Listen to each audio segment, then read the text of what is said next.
Welcome to the Stories That Sparkle. I'm Hella Rader. And before I launch into my usual intro for today's episode of the Stories That Sparkle podcast, I just want to give you a heads up that I'm going on a 2-week hiatus.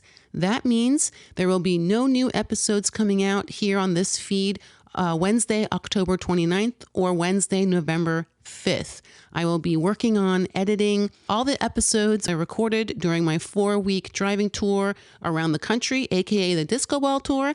Those episodes will start coming out November 12th. So keep an eye out for that. Please do follow and all the things so that you are in the loop when those start coming out. Okay, for today's episode of the Stories That Sparkle podcast, I recorded a conversation I had with Zoie. I was introduced to Zoie by their mom, Jen. Jen was a guest on this podcast at the beginning of October. That episode is called I Stand By Me. And that is a whole conversation about domestic violence.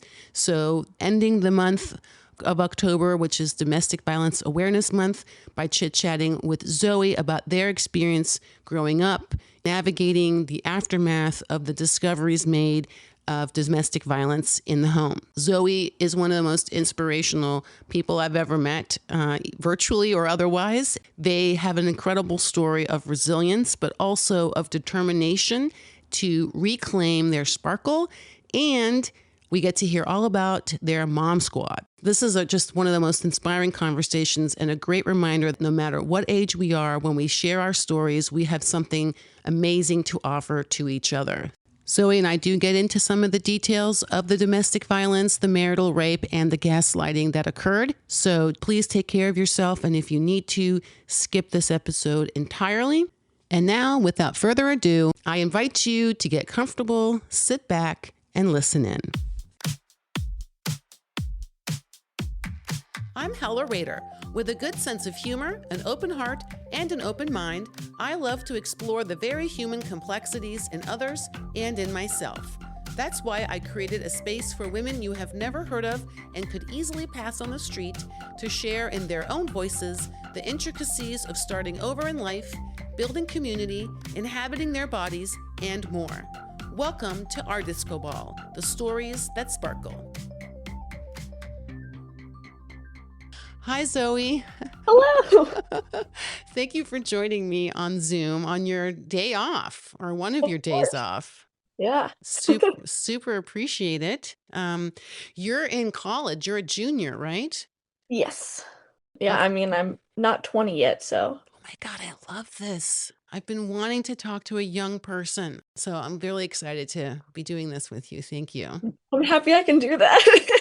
We got connected because I did an episode with your mom for Domestic Violence Awareness Month, and that aired a couple of weeks ago. For those of you who haven't heard Jen's story, an episode on the podcast called I Stand By Me, Jen discovered after several years, and please, Zoie, tell me if at any point you're like, I don't know you very well, so I don't know where your discomforts might be. So I know just about everything. Okay. All right. So I just want to make sure, but feel free at any point, by the way, to just say, okay, I'm uncomfortable, or I don't want to go there, or whatever. I'm totally fine with that. Okay. So your comfort and well-being is most important. Okay, so just for those who may not have heard the episode, Jen's story centers around her discovery of video footage of her then husband drugging her and then raping her over several years. So that's the very short version of what happened and the discovery that was made. After speaking with her, she and I dialogued about, well, maybe Zoie would be willing to come join me. And you were. So thank you so much. Yeah, of course. We don't often, or I certainly am not aware of often getting to hear, is the story of the kids growing up, or, working through all of this on the back end, before, during, and after.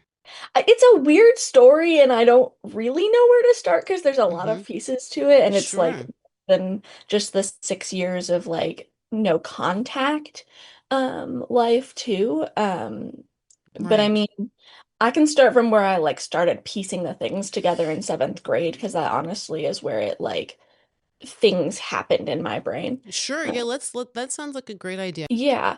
I mean, there were things that happened and things that I had noticed before then, but in seventh grade, in the spring of my seventh grade year, so my parents separated in that fall period, about 2 weeks after my 13th birthday.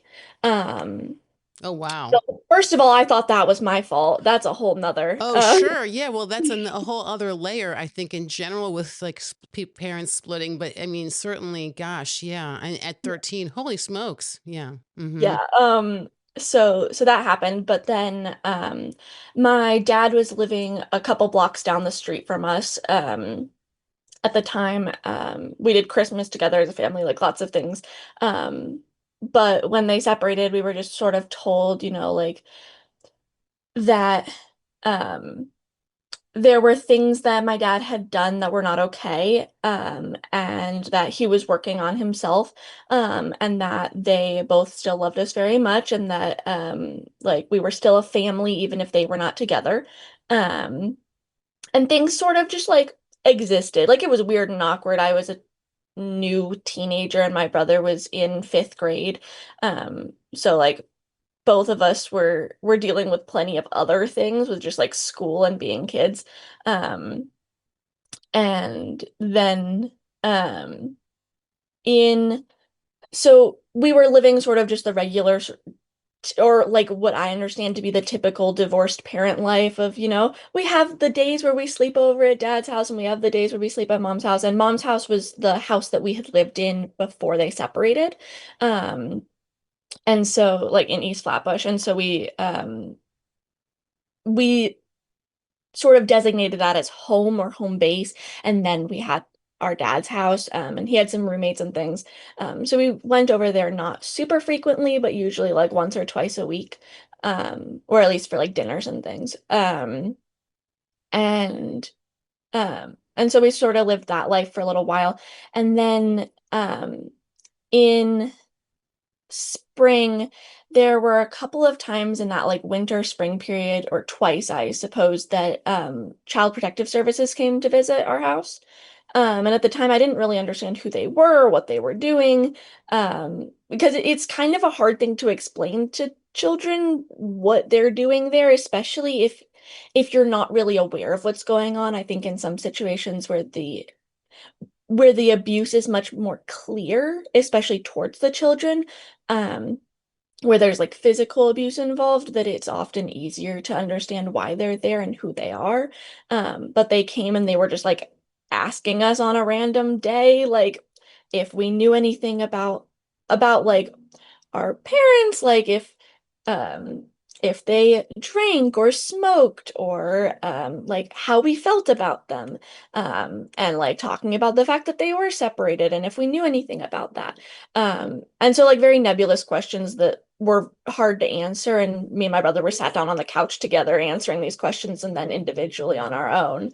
Um, and I never really understood in that time like what the purpose of that was, until like or later that spring. Um, but they got called twice. And I know now once was by one of my aunts, my aunt on my father's side. And then the other time was actually, I'm pretty sure, by his now ex-girlfriend, my father's ex-girlfriend, who was trying to call CPS on my mother, Oh, boy. which is a wild turn of events. Both of these things I didn't find out until Right. like Sure. years later. Sure. Um, Yeah. So you're just like, who are these people? Why do they keep interrogating me? What's yeah, happening like here? they I just don't like know what this is about. Mm-hmm. yeah, the first time we didn't know they were coming too was the thing. Um, Oh, right. and the second time me and T were told that they were coming to visit, so that was a little bit less scary, but it was also still weird. Um, but yeah, so CPS came in that like winter to spring period of my seventh grade year. Um, and then we and I don't remember the specific timeline at this point because it's been long enough. But right a little bit before my spring break, um, And because my mom worked at the school, she also got spring break. And my brother, all three of us had the same time off. And so we usually actually came down to North Carolina because my mom really likes to get second spring, since New York spring took a little bit longer. Right. She's from here. And so we were planning on coming here, and driving down from New York, to Asheville. Um, and a couple of weeks before that, or a week or so, we were told that we could no longer see our dad. And it was really confusing and weird. But we just like didn't see him for a couple of weeks. And I don't really remember the explanation of like what was happening at the time, but then the day we were leaving for spring break, we got told we could see him again. Um, but we decided that because we had already had this trip planned and we didn't need to like, leave and come back, we didn't. And so we drove to North Carolina. And the explanation that we got is around the time I think that we stopped seeing him, because I now know that's when the intervention happened with my mom and her therapist and a bunch of family friends, and people who had known them for a really long time, who sat my dad down and went like, you can't do this anymore. Like, we're protecting the kids and Jen, and like, you need to get help. Um, and you can't see them anymore. Happened, and that's part of why like CPS was called, and a bunch of other things that sort of culminated in going no contact. Um, and so we left for North Carolina, and the big explanation really was that he had done things that could leave us without a mom, and that he was not a safe person for us to be around.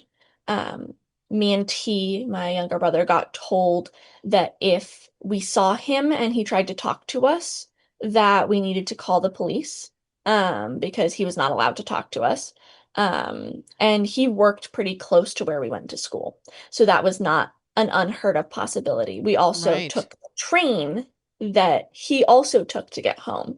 And so depending on the day, we could potentially run into him, which we never did, but it was close. Yeah, so what Uh, was that feeling like to be like, "Oh my gosh, I gotta be on the like a head on the swivel or something, like keep a lookout."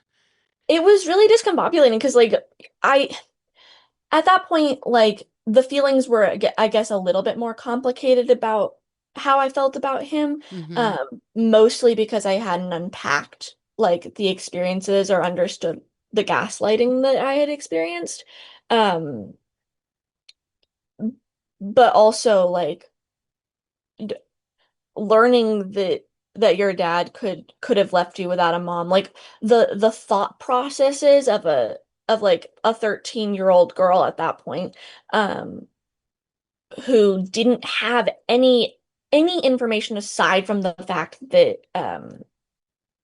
he could have left me without a mom, um, ended up having me and two of my best friends at the time sit on the porch of our classroom, because we had classrooms that had terraces, um, talking about what that could mean. Like we started talking about it, and one of them suggested that she may have been roofied at the time, which I didn't know what that meant also. And so I had to ask them.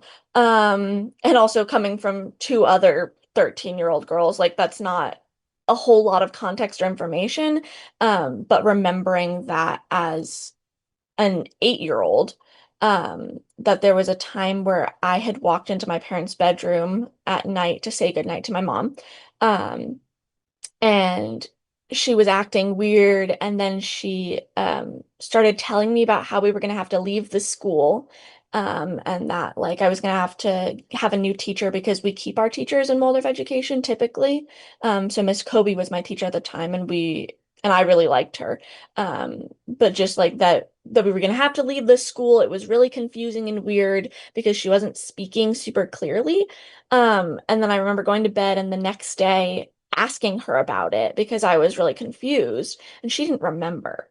Oh, And my right. dad was there when she was telling me these things. And so I went, "Well, you like like, you were there, like, do you remember? And he was like, no, it must have been a dream. So that's like the first time I can remember something happening. And so that's sort of the conversation I ended up having with my friends on the rooftop terrace before we left um to go on vacation for spring break. And then sort of having like a panic attack during spring break one night and climbing into my mom's bed and asking her if that was true. Hmm. Um, and she told me sort of like yes, and that she wasn't going to tell me anything that I did not ask explicitly, because it wasn't appropriate for her to do so, because I was a child at the time. Sure, sure. I mean, I And didn't even get into this with her really, like navigating all of this Mhm. with kids and like to this whole talking to the kids, so Yeah.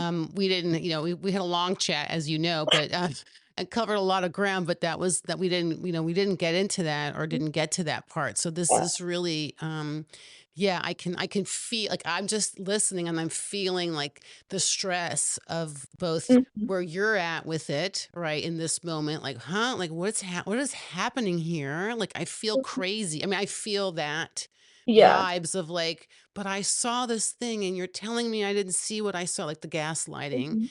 Yep. stuff, Yeah. and your mom not genuinely not remembering it. No. And it's like crazy making. And then Because I she would never tell me something like that. Right, right. Like, And ever. right. And then just this like now you're like, okay, I need to ask her, what's up here, lady? What's going on? I'm trying to piece this together and she's trying to find her way to say what she Yeah. can. And yeah. How do you how do Oof. you tell a kid that? Like, how Yeah, do you tell a no. kid that their father, like, raped their mother? Right. While also simultaneously being the person who taught you that rape is not something that happens in dark alleyways most often, and that it is people that you know and people in your family. Which is wild to think that that's the person who actually taught me that information, both by doing it and by telling it to me.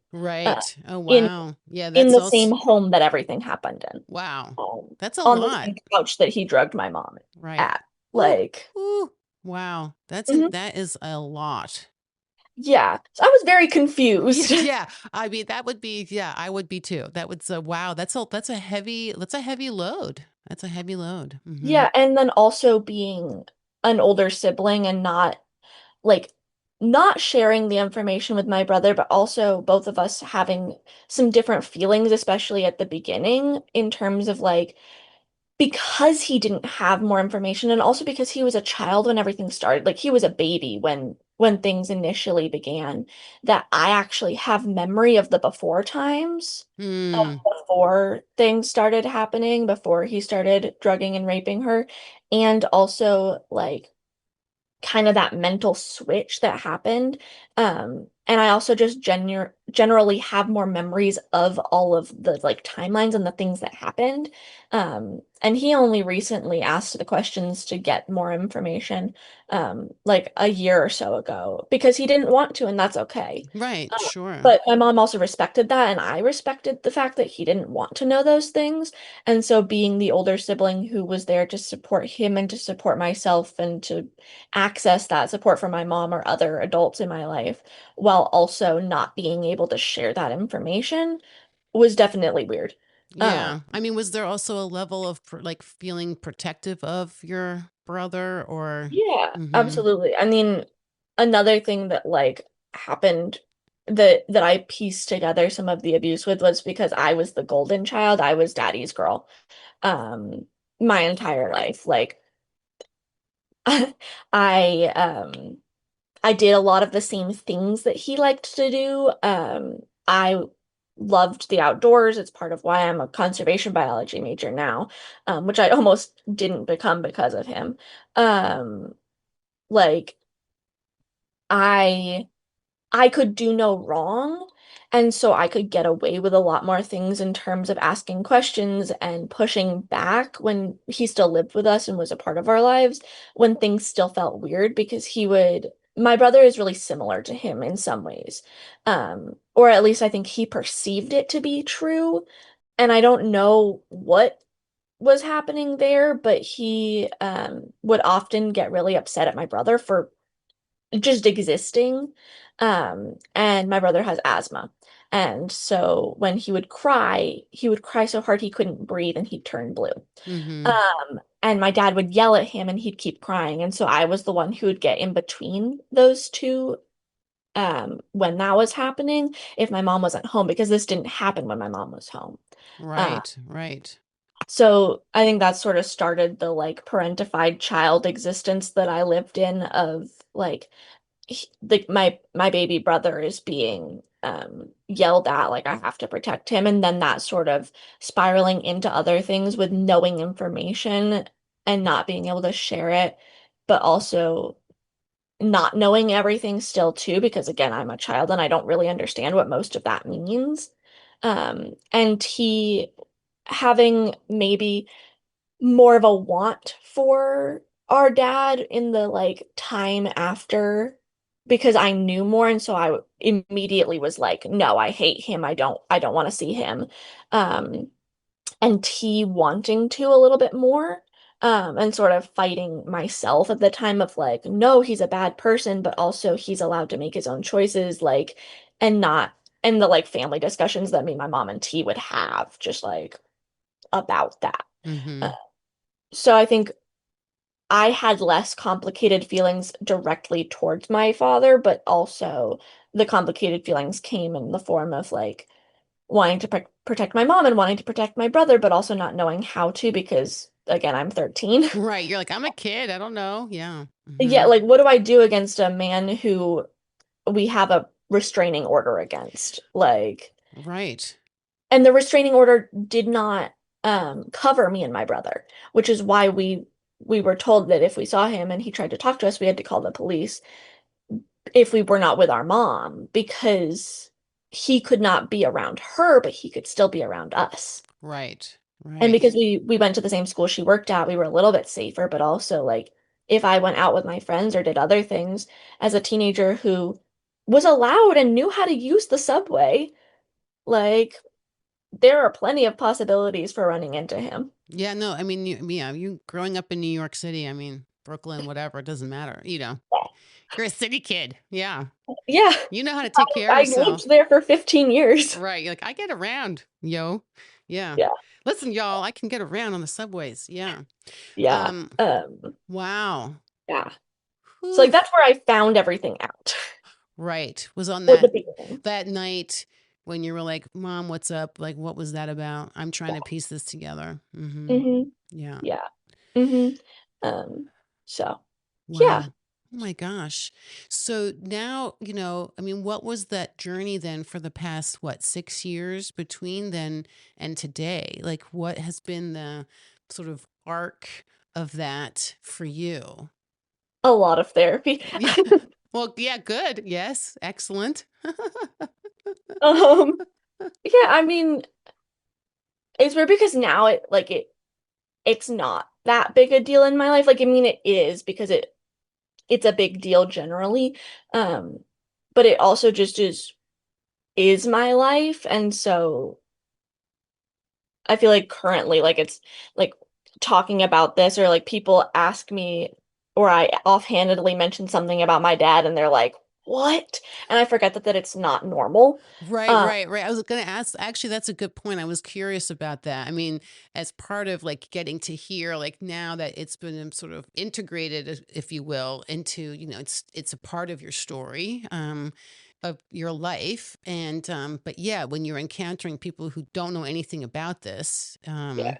yeah, wow. And I mean, also like starting off knowing things as a child and having like other parents and people who were starting to get some of that information from my mom, who would be like, well, he's your father. He's such, like, he's still your dad. He still loves you. Like, you should, put some effort into that or like do things. I was like, you don't understand. Also, why are you a grown man telling me what I should or should not feel? Mm-hmm. Um, and things like that. And knowing, there was a large period of time where, especially when I was under the age of 18, where my dad would send messages to my mom about sending us birthday or Christmas gifts, and being really pissed off that he wanted to do that, or felt some sort of like attachment to us as though we were objects.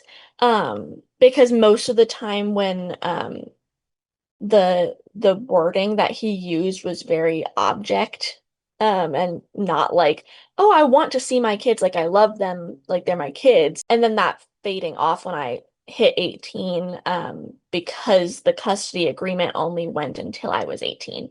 Right, and then it becomes your choice. Yes. Oh, uh wow. I mean, like, in a different kind of in way. yeah, like Mhm. I could, which was actually a big thing, I think, in terms of like flipping the switch of no longer being afraid of him and actually like standing in my own power. Oh, uh because you had some agency now to decide for yourself what you I want did. to do or not do. Mhm. Mhm. And I turned 18 the October of my freshman year of college, at Warren Wilson. And so I that happened right after he got arrested, Oh, right, because yeah, this all because of the secret grand jury. Yeah. yeah, because I mean, that's another wild part of this story. I mean, this takes years Yeah. Like, ultimately for all of these things to unravel, so to speak, or yeah. get going in the legal department of all of this. Like it was like what, 2023, right? Or Yeah. 2024? Yeah. Uh 2023, because Yeah. it was 13 to 18 Right. basically. Wow. Wow. 5 years that took. Yeah. Mm-hmm. Yeah, that's Uh, wild. Hmm. yeah. And so like that happened. And there was like a little bit of fear of when he was going to be released, because there was so much relief when he was arrested because there was no way he could get to us. And then he got released like I think a couple weeks before my 18th birthday. So that was complicated. And then like just sort of living our lives. And then in May of 2024, he like there was the plea hearing for him to receive his sentencing. Um, and I was trying to figure out, like, now that I'm 18, do I send him a letter? Do I like send him an email of do not contact me? Like, especially now that he could, and he didn't in the time because I have him blocked on everything. Um, but like trying to figure out what to do and what to say. Um, and in the end, I decided to write him a letter. And I brought it to the plea hearing. Um, and I waited outside the courtroom with my uncle who's a police officer and my uncle who's a defense attorney, an ADA in Manhattan.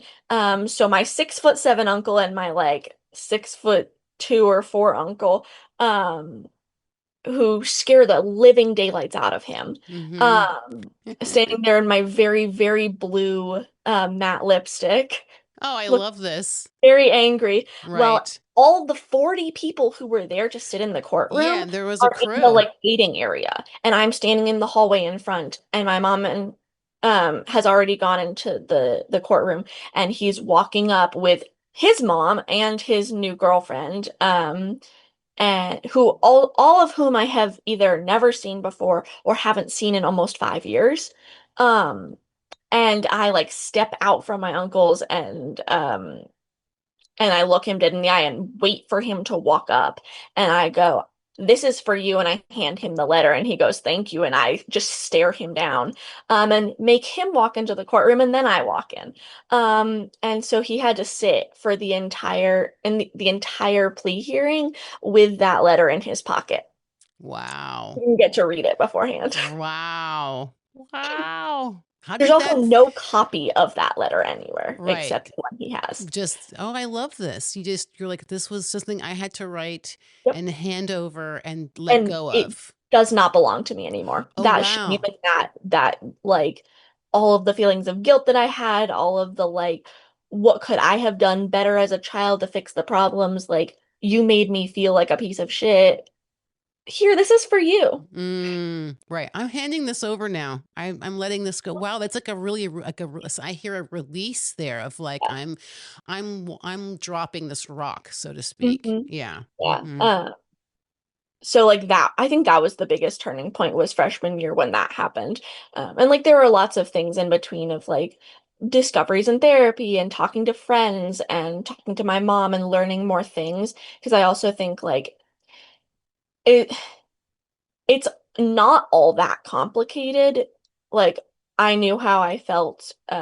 It just was dealing with the aftermath of like the constant like trial and the divorce stuff, and we ended up talking to an arbiter and like the amount of times that I had to tell another adult no when I couldn't tell him directly, and the fact that he never believed it, that he thought that like people were that my mom was manipulating us to tell him that I just wanted to like look him in the eyes and be like, fuck you, no. And so Like I this got no is from me. Let's be yeah, clear. This is yeah, not, like I'm not being coerced to give you a no. This is my yeah. actual no, no, no, no, no. Exactly. Mm-hmm. And so finally being able to do that and then literally have nothing to do with him. Um, so I think that was a big one. Also, choosing a different last name was a Mm-hmm. big one. Um, Choosing it with my mom and T and not not feeling attached to him anymore. Um, Not associated, and being like my own person and our own family. Mm-hmm. Because it was always the three of us, even when he was there. Um, yeah. So like the transition was honestly like it was hard, but it was more emotionally hard in terms of like realizing everything that had happened and that that wasn't normal. And less about like actually doing it. And I mean, like taking back cooking is something that is a joy that I have that was something that like in a lot of ways he taught me. My mom did too, but like I spent a lot of the time in the kitchen with him. And deciding that like, you know what, no, I am gonna cook those meals. Like a lot of his family is Italian American, and so I grew up making risotto and like chicken and eggplant parmesan. Um, and lasagna and those sorts of things. And it took really long time for those foods to come back. Um, but also like choosing that and saying like these are things that I love and I'm gonna do anyway. Yeah, so I'm hearing a real journey, when I just hear this pivot point of like, I get to choose, I get to decide, I get to say no, Hmm. and I get to reclaim Yes. the bits and pieces that mean something to me and make them my own. Hmm. Yep. Wow. I mean, Yep. I'm so impressed. Really. I'm like, what? I mean, it took me 50 years to do that. So I'm like, wow, I'm so impressed by you. That is amazing. Like, really, that's incredible. I mean, you must have had a lot of support. I Hmm. mean, I would imagine that you've gotten a lot of support and care. Hmm. Yeah. Yeah, I mean, like I have what we refer to as the mom squad Oh my in God, my I love house. this. Wait, okay, explain the mom squad. I love this. So, because my mom worked at the school that I went to, and it's a Waldorf school and it was small, I knew all my teachers. And my teachers came over to my house and had dinner, or I went to theirs. Like my kindergarten teacher, um, from when I was 5 years old, who I've known for almost 15 years at this point, she's second mom. Um, but basically like that whole group of especially the early childhood teachers that my mom worked with, and then some of the grade teachers, but like mostly the EC teachers, um like we would go to their houses or we'd like hang out with their kids or like things like that. And so they eventually became like started being referred to. I don't know how it really started, but became the mom squad. I love this. I And so love there's a it. mom for like every need, and some of them are not mothers. Um, I love it. It's really like a true village or a community. So, the Yeah, I whole, still call those people when I need I things. mean, I love this because so I'm really, this is fascinating to me. Well, I'm loving this because this topic of community in its various shapes, forms, manifestations, whatevers, has been a running current through all of the stories Mhm. I've recorded, right? Yeah. In some, or sometimes the lack of a community has been the Mhm. thing, right? Or how do you make one? And I'm Yeah. just loving this, this idea or this experience of the mom squad and a community of people who are showing up for you, adults in your Yep. life, and giving different pieces of the puzzle or the pie or whatever you want to call it, right? Giving you different parts that they have to offer. Yep. Yeah. Yeah. I also think it's particularly important, and it was particularly important because of how many family, friends, and adults at the time walked out too. Like there were people Oh, who left or didn't believe or fell so in the middle that it didn't make sense to continue to keep them in our lives. And also as a child who couldn't choose that and who couldn't um and that's not like a bad thing per se, but I also couldn't say goodbye to so many of them. And these were people that were like aunts and uncles to me as a child that worked with my dad, most of them, the people that didn't stay. Um, and so like, but then also having all of these teachers and people um who I saw basically every day because they worked at the school, who like I could go get lunch from if I forgot my lunch at home, or who would pick me up after school if my mom had something else to do. Um or like who we went on vacation with, like things like that that just like changed how we had people around.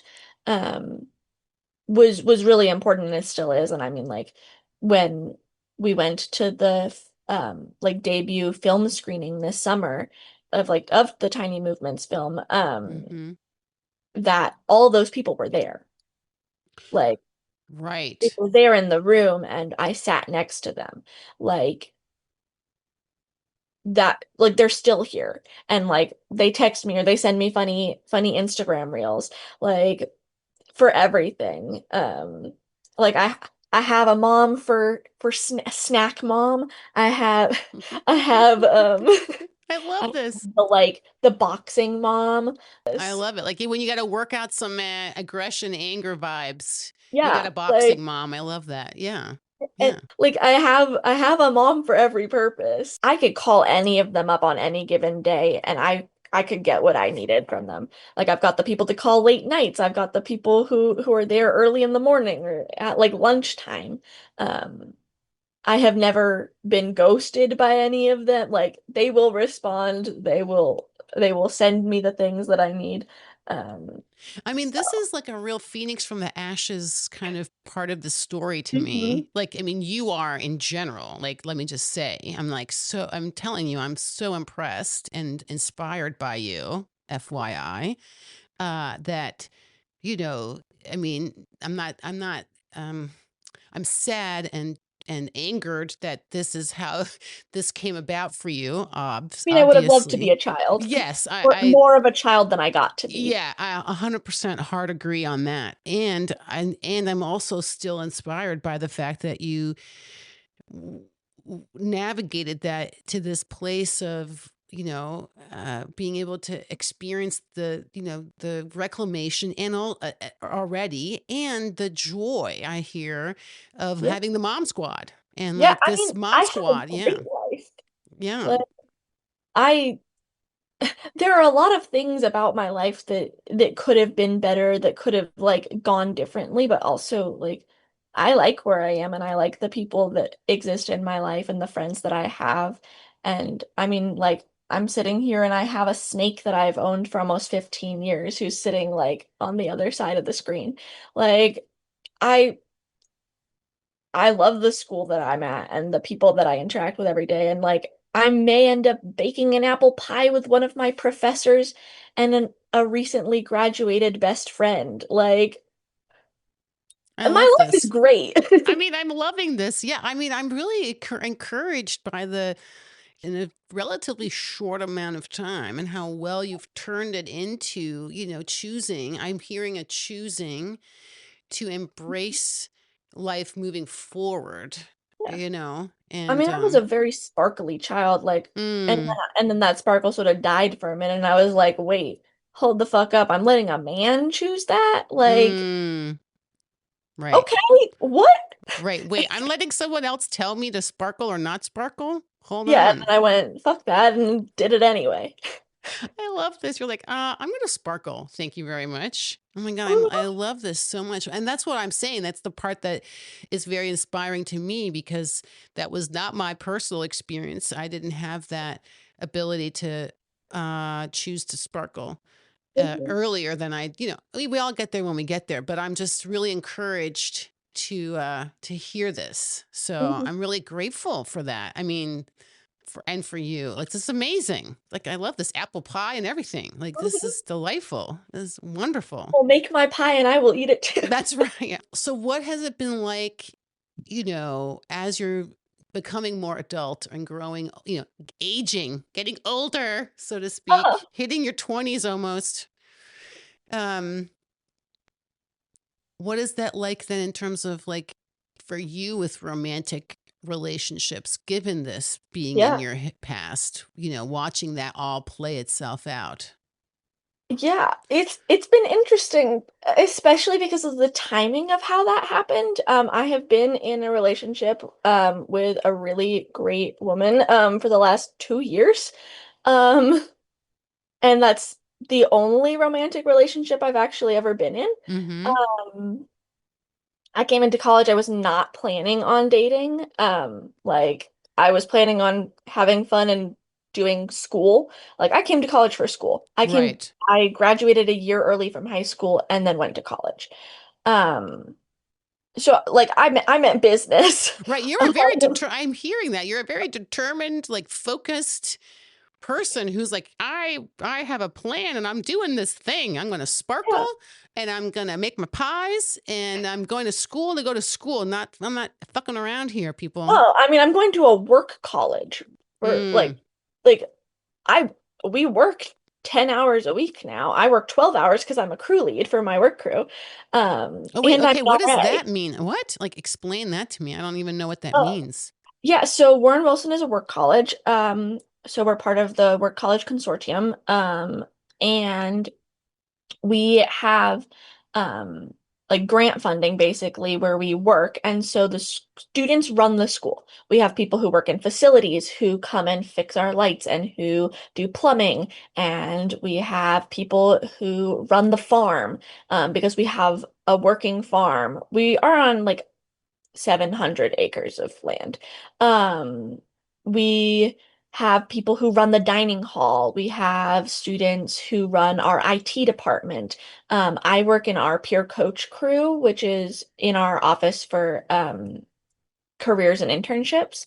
And so I advise students and do coaching meetings to help them like navigate their experience in college and to help them like find resources and find like choose their major, find jobs both in and outside of school, like that sort of thing. Um, but basically we work when I got here we worked 8 hours a week. But we uh now moved up to 10, but because I'm in charge of my crew, I work with my supervisor and we co-supervise. And I work 12 hours a week. Wow, this is so Yeah. cool. I love But we this. basically get a scholarship to do work. Right. Uh, So, and everybody, it's not just like a few people, like everybody so does a every job. person has to work. Wow, that's If so you live cool. off campus, Mm-hmm. you have to work for 2 semesters. Whoa. Yeah. Dang. All right. Yeah. Like it's why we're a 90% residential college too. Right. Um, Right. we're 95. I don't know. Like we're very residential. We're a very small school, and one of the like main pillars of our of the mission of the college is work. It's Wow. work, academics, and like service learning. Wow. So Uh, community engagement work. Oh my God, I Yeah. love this. This is Hmm. amazing. I've Yeah. never heard of this before. So thank you for explaining that to me. I'm Yeah. like, what are you even talking about? This is great. And a Yeah. It's farm? the I mean, triad. whoa, that's great. Yeah. Okay, Hmm. so you get to college, you're like, I'm here to be all about the business. Yes. I'm gonna Yep. work all the things, study. Mhm. That's what I'm here to do. And then Yeah. boom, I'm in a romance. And then I ended up taking my first year seminar class because we're all required to take one of those on pollination ecology of all things with my now major advisor who will also be making apple pie with me. I love it. Like Love it. there are 17 of us. We spend 3 days a week together, and we went on a group trip. The first week, the first Friday of school. So we had like orientation week, and then we had a first week of school, and then we went on a trip to the Great Smoky Mountains, to a research station. And she started playing the auto harp. Um, Oh my God, I love this. I mean, and I went, I huh. get this, totally get this. Then we started talking, and I actually ended up getting into a polyamorous relationship, originally, with another person who goes to the school who was also in that class. So all three of us were in that class, and in like September of that year, I started dating my current girlfriend. And then a month later, the other person started dating her, and we sort of planned on that. The This other individual, they had been broken up with their partner of like a year and a half, right around the time that me and my girlfriend started dating. We ended up dating for like a year and a half with that other person, and navigating polyamory and also college, and like all of us do a lot of things. Mm-hmm. Mm-hmm. My girlfriend is a music major. I'm a conservation biology major with data science and art minors. Oh my gosh, y'all are overachieving. I love this. Yeah, Okay. and my ex, they are an environmental science major, and they I think we're trying to do like a Spanish minor and do a lot of other things. And so like all of us were busy, and the school that we go to is very queer and very queer friendly. But yeah, I mean, like, I started dating my girlfriend right at the time that my father got arrested, so I had to explain everything right up Oh, front. right. You're like, so here's the thing. Here's the deal. Um, Let's get this out of the way right off the bat. I'm a Right. little bit surprised that she didn't run away screaming, I'm gonna be honest. Right. Because I was fully prepared for that to be true.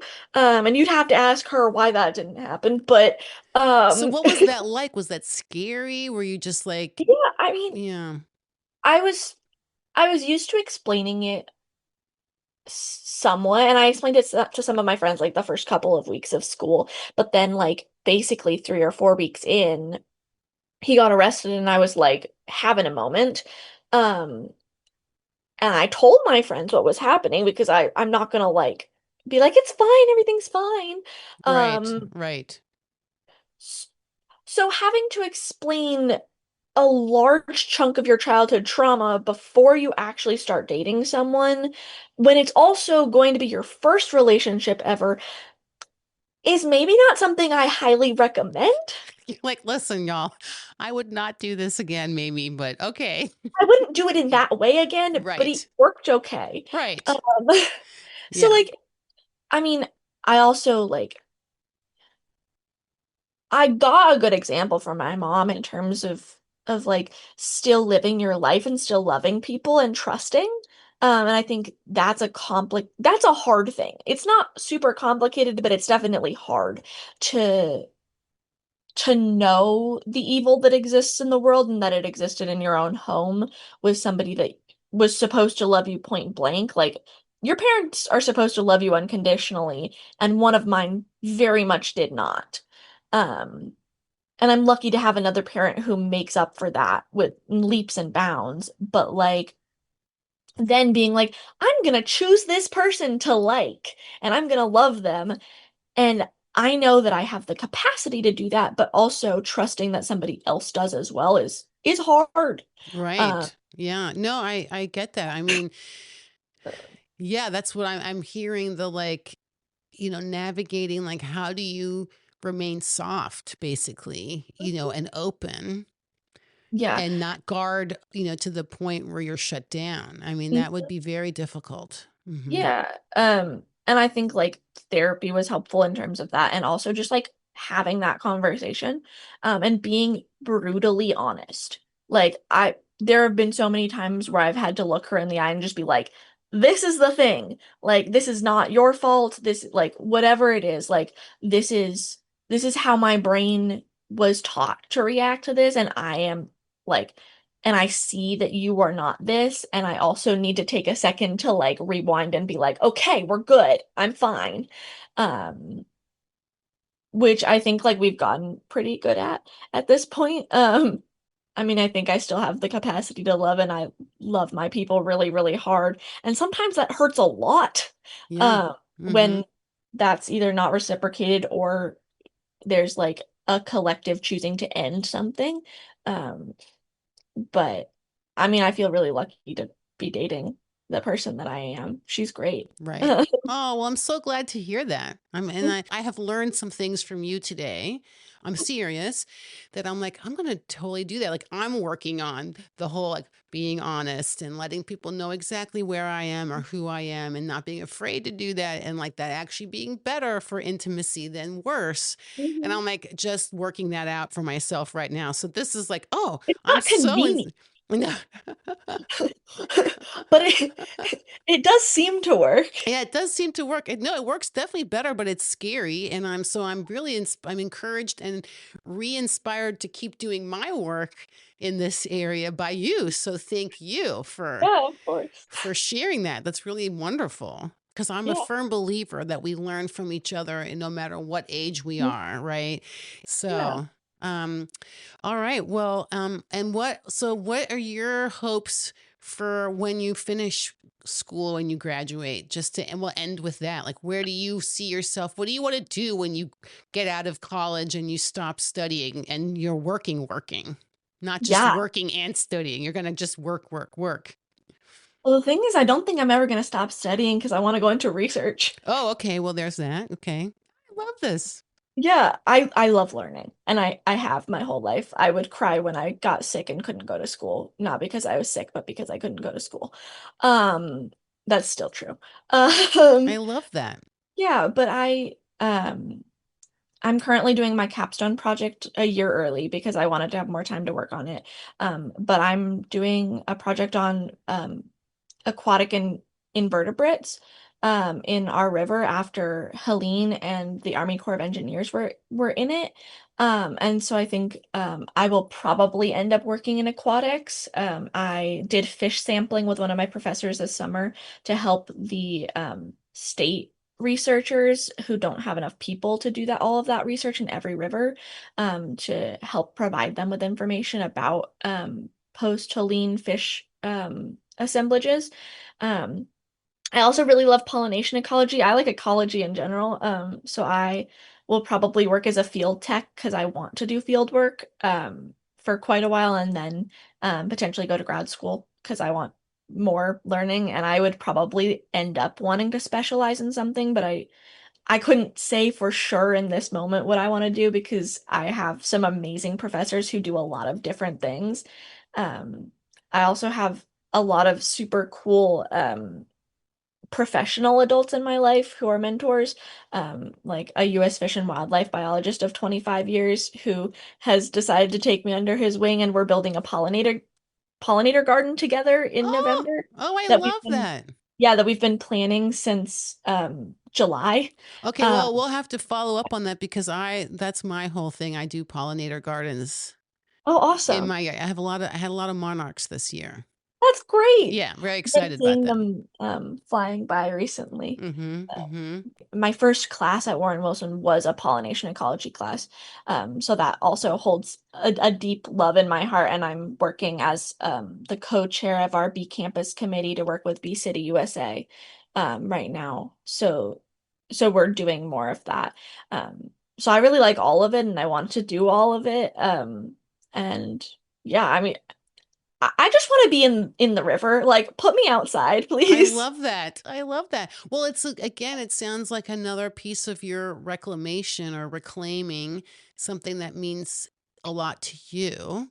Yeah. That was once shared with your Hmm. dad and that you've reclaimed for yourself, like the cooking. So Hmm. I think that's really wonderful. I'm really excited by this. It's really delightful. And thank you for being willing to share, just that perspective, that side of the story that we don't often get to hear, if ever, really. Yeah, I So, don't know if I've heard many, if any. yeah. No, I don't think I have either, actually. So thank you again for being willing. I really appreciate it. And Of course. enjoy your not spring break. Oh my gosh. I'm like all discombobulated. whatever season it is. Enjoy your fall break. Oh my goodness. Well, yeah, enjoy that. And I hope you get some rest and get ready for more studying and more working that you're going Oh to do. God. Yeah. All right, Zoe, thank you so much.